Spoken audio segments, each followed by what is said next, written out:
Israel, Palestine और Gaza के बीच tensions दिन ब दिन बढ़ती जा रही हैं। आपने देखा कि कैसे इजराइल ने एयर स्ट्राइक्स करके गाजा में अल जला टावर को गिरा दिया, जहां पे अलग अलग मीडिया हाउसेस के लोग रुका करते थे। इसके पहले आपने देखा कि कैसे इजराइल और गाजा की तरफ से हजारों रॉकेट दागे गए एक दूसरे के ऊपर। पूरी इंटरनेशनल कम्युनिटी इस बात से कंसर्न है कि ये सब कब जाके रुकेगा। ईस्ट जेरूसलम में स्टार्ट हुए इस कॉन्फ्लिक्ट के बाद ऐसा माना जा रहा है कि गाजा स्ट्रिप में 100 से ज्यादा पैलेस्टीनियंस और हमास के कई टॉप कमांडर्स की डेथ हो गई है।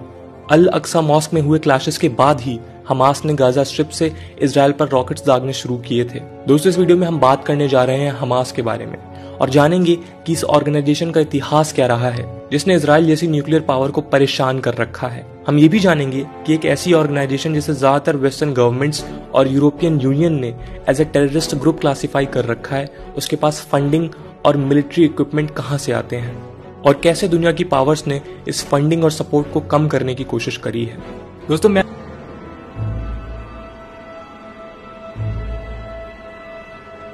इससे पहले कि हम हमास का इतिहास और उसके पैलेस्टीनियन कॉन्फ्लिक्ट में रोल के बारे में जानें, ये जरूरी है कि हम पहले पैलेस्टीन की पॉलिटिक्स में मौजूद सभी प्लेयर्स के बारे में ब्रीफली जानें।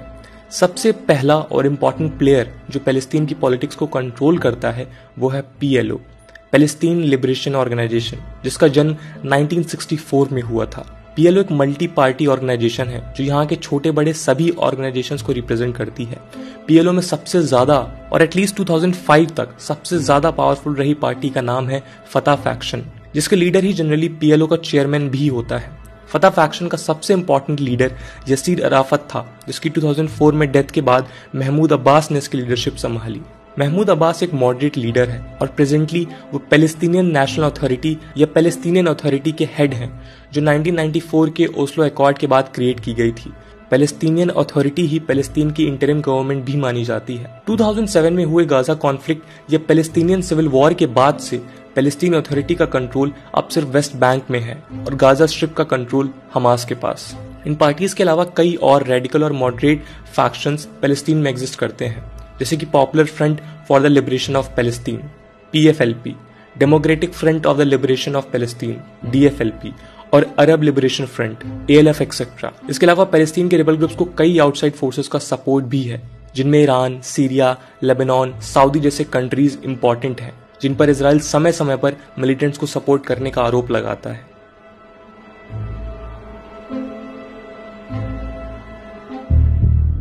हमास की बात करें तो ये वर्ड हराकत अल मुकावमा अल इस्लामिया का शॉर्ट फॉर्म है। इसका मतलब है इस्लामिक रेजिस्टेंस मूवमेंट। अरबिक में इसका मतलब जील, ब्रेवरी या स्ट्रेंथ भी होता है। हमास का क्रिएशन शेख अहमद इस्माइल हसन यसीन ने 1987 में किया था। पैलेस्टीनियन जर्नलिस्ट जाकिर चिहाब की किताब inside humans the untold story of militant Islamic movement के हिसाब से यसीन ने 1989 में फर्स्ट टाइम ये एडमिट किया था कि हमास मूवमेंट का फादर वो है। किताब के हिसाब से एक्सेप्टेंस तब हुआ जब इजरायली सोल्जर्स ने यसीन और उसके बेटे को टॉर्चर और इंटेरोगेट किया। चिहाब उन चंद जर्नलिस्ट में है जिनका एक्सेस था हमास के कुछ की प्लेयर्स तक का, और वो बताते हैं कि यसीन क्वाड्रिप्लेगिक था, यानी कि उसके गर्दन के नीचे का पूरा शरीर पैरालाइज था। फिर भी वो पैलेस्टीनियन रेजिस्टेंस के टॉप ऑर्गेनाइजेशन हमास का लीडर बनने में सफल रहा। यसीन की जर्नी स्टार्ट होती है 1978 में, जब यसीन ने एक इस्लामिक कंपाउंड नाम का ऑर्गेनाइजेशन स्टैब्लिश किया, जिसकी फॉलोइंग काफी ज्यादा थी। इस ऑर्गेनाइजेशन के लिंक्स इजिप्ट के मुस्लिम ब्रदरहुड के साथ भी थे। इसके अलावा इस ऑर्गेनाइजेशन ने कई और इस्लामिस्ट ग्रुप्स के साथ कोलैबोरेट किया जो गाजा, हेब्रोन, नाब्लस और जेरूसलम के एरियाज में ऑपरेट करते थे। लेकिन हमास का कंटेम्प्रेरी फॉर्म दिसंबर 1987 में एग्जिस्टेंस में आया, जब पैलेस्टीन में फर्स्ट इंतफादा की शुरुआत हुई। फर्स्ट इंतफादा एक सीरीज ऑफ वायलेंट प्रोटेस्ट था जो इजराइल के वेस्ट बैंक और गाजा स्ट्रिप के कैप्चर के खिलाफ था। इस दौरान हमास एक सुन्नी इस्लामिस्ट फंडामेंटलिस्ट की ग्रुप की तरह उभरने लगा। इसके बाद हम देखते हैं कि यसीन पैलेस्टीनियन डिमांड्स और कॉज का अनडिस्प्यूटेड लीडर बन जाता है और बाकी के फेमस लीडर जैसे शेख सलाह शहादा और अब्दुल फताह ढोकन के साथ कोलैबोरेट भी करता है। हमास को तब मैसिव सपोर्ट मिलता है जब यसीर अराफत के under Palestine Liberation Organisation PLO ने लेस एग्रेसिव स्टैंस और shift towards diplomatic settlement adopt कर लिया। PLO के इस डिसीजन से रेडिकल पैलेस्टीनियंस काफी ज्यादा नाराज हुए और उन्हें हमास में एक नई होप दिखी। फेमस जर्नलिस्ट ला ग्वाडिया के हिसाब से पीएलओ ने फर्स्ट इंतफादा में उठते विरोध के दौरान 1988 में पैलेस्टीन का इंडिपेंडेंस डिक्लेयर कर दिया और वायलेंस को गिव अप कर दिया। पर हमास के कुछ और ही प्लान्स थे। उन्होंने ये ओपनली डिक्लेयर किया कि पैलेस्टीनियन प्रॉब्लम का सॉल्यूशन सिर्फ जिहाद या द होली वॉर है। ला ग्वाडिया कहते हैं कि हमास ने अपने आइडियाज हिजबुल्लाह नाम के लेबनीज शिया इस्लामिस्ट फैक्शन से बोरो किए हैं और वो मिलिट्री इंस्टॉलेशंस की जगह सिविल ऑर्गेनाइजेशंस को हिट करने में भी बिलीव करता है।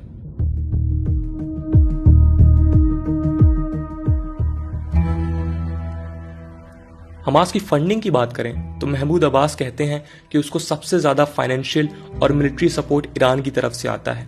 इसके अलावा हमास के रिसोर्सेज उसके गाजा स्ट्रिप में लोकेटेड वक्फ प्रॉपर्टीज, रियल स्टेट्स, 2000 एकड़ से ज्यादा की लैंड, शॉप्स और पब्लिक बिल्डिंग से भी आता है। इसके अलावा कई सोर्सेज ये भी क्लेम करते हैं कि हमास के पास ईस्ट जेरूसलम में एक होल्डिंग कंपनी और अल अक्सा इंटरनेशनल बैंक में 20% की हिस्सेदारी भी है, जिसमें मेन फाइनेंशियल आर्म की तरह एक्ट करते हैं।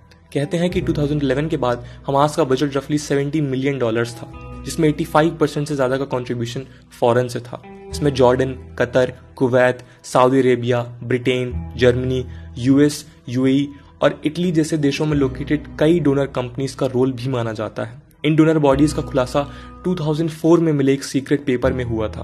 कहते हैं कि इसमें से मोस्ट फंडिंग जो आउटसाइड बॉडीज के द्वारा कराई जाती है वो हमास के सो कॉल्ड चैरिटेबल वर्क के लिए होती है। लेकिन हमास के आइडियोलॉजिकल स्ट्रगल को सपोर्ट करने के लिए कई सारे डायरेक्ट इन्वेस्टमेंट्स का खुलासा भी हुआ है, जिसमें पर्शियन गल्फ स्टेट्स और सऊदी अरेबिया एक प्रोमिनेंट नाम है। कहते हैं कि एक टाइम में सऊदी अरेबिया से हमास की नियरली 50% फंडिंग आती थी, जो यूएसए के प्रेशर के बाद अब काफी कम हो गई है। कई इंटेलिजेंस एक्सपर्ट्स जैसे मैथ्यू लेविट क्लेम करते हैं कि हमास कई सारे टेरर और क्रिमिनल फाइनेंस नेटवर्क से भी फंडिंग ऑर्गेनाइज करता है। कुछ लोग ये भी क्लेम करते हैं कि Hamas cigarette, drug smuggling, piracy और क्रेडिट कार्ड फ्रॉड जैसे एक्टिविटीज में भी इन्वॉल्व है। दोस्तों, यूनाइटेड स्टेट्स, इजराइल और यूरोपियन यूनियन ने कई सारे चैरिटेबल ऑर्गेनाइजेशंस को बंद किया है जिन पर हमास को फंड करने का एलिगेशन है। इसमें सबसे इंपॉर्टेंट ऑर्गेनाइजेशन है the Holi land foundation for relief. कहते हैं कि इस ऑर्गेनाइजेशन ने अकेले 2001 में हमास को $13 मिलियन कलेक्ट करके दिए थे। 2006 में सऊदी से मिलने वाले फंड्स में कमी के बाद भी हमास की फंडिंग में कुछ खास फर्क नहीं पड़ा है, क्योंकि ईरान और सीरिया ने उस कमी को पूरा किया।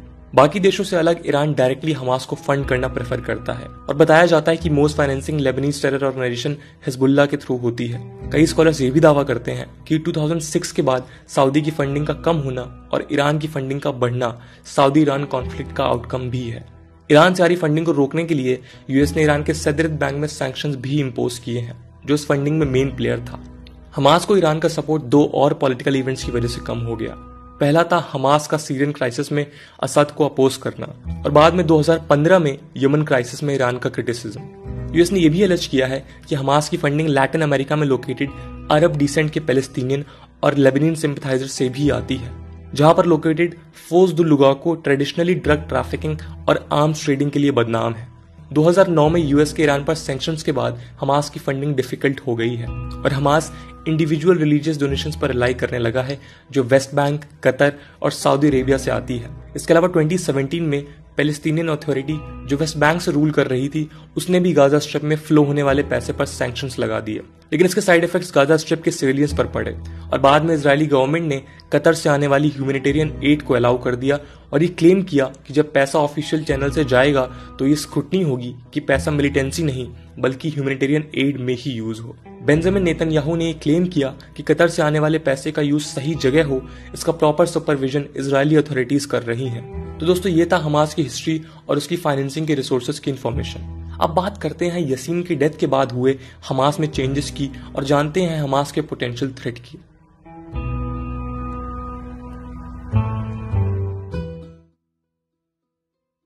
2004 में यसीन एक इजरायली अटैक में मारा गया और अब हमास का कंट्रोल उसके डिप्टी अब्दुल अजीज अली मजीद अल रंतीसी के हाथ में चला गया, जिसको लॉयन ऑफ पैलेस्टीन भी बोला जाता है। लेकिन यसीन की डेथ से हमास की पावर में कोई खास कमी नहीं आई और वो फुल विगर के साथ एग्जिस्ट करता रहा। आज हमास का लीडर है अब्दुल सलाम अहमद हनिये, जो यसीन का एक क्लोज एड माना जाता है और उसी की वजह से शायद वो इतने कम टाइम पे इतनी ऊपर रैंक तक पहुंच पाया।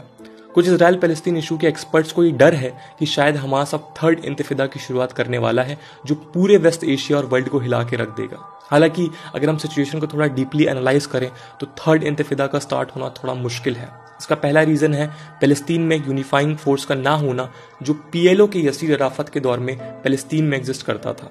2000 में शुरू हुए सेकेंड इंतिफादा के दौरान मल्टी पार्टी कन्फेडरेशन पीएलओ के अंदर फतह का डोमिनेंस अनचैलेंज था, लेकिन 2007 में फतह और हमास के कॉन्फ्लिक्ट से स्टार्ट हुए पैलेस्टीनियन सिविल वॉर ने इस यूनिटी को खत्म कर दिया है और आज भी इसका सोल्यूशन नहीं हो पाया है। हमास और फतह के कॉन्फ्लिक्ट का नतीजा था कि 2007 में हमास ने गाजा स्ट्रिप का कंट्रोल अपने हाथ में लिया और फतह सिर्फ वेस्ट बैंक में सीमित होकर रह गया। इसके अलावा थर्ड इंतिफादा की पॉसिबिलिटी इस वजह से भी कम हो जाती है क्योंकि हमास एज एन ऑर्गेनाइजेशन खुद भी कई सारे इंटरनल और एक्सटर्नल चैलेंजेस फेस कर रहा है।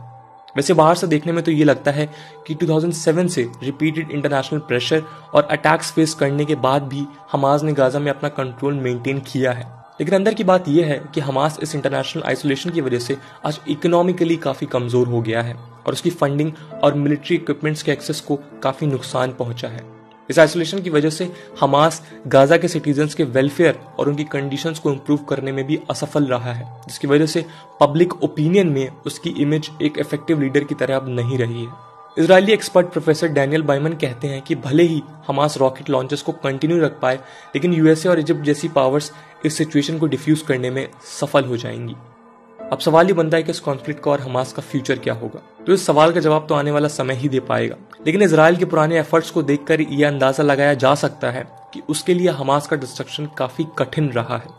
पर रिसेंट इंसिडेंट्स को देखते हुए अब कुछ भी एनालाइज कर पाना मुश्किल है, क्योंकि इजराइल ने साफ कहा है कि हमास ने सारी लिमिट्स क्रॉस कर दी हैं। इसके अलावा इजरायली आर्मी, टैंक्स और आर्टिलरीज ने भी गाजा को चारों तरफ से घेर रखा है और ये साफ तौर पे कहा जा सकता है कि आज के वक्त इजराइल पूरी तरह से हावी है टेररिस्ट ऑर्गेनाइजेशन हमास के ऊपर। दोस्तों, आज की वीडियो के लिए इतना ही। आई होप आपको ये वीडियो पसंद आई होगी और अगर पसंद आई है तो अपने दोस्तों के साथ शेयर करना ना भूलें। मिलते हैं नेक्स्ट वीडियो में, तब तक के लिए जय हिंद, जय भारत।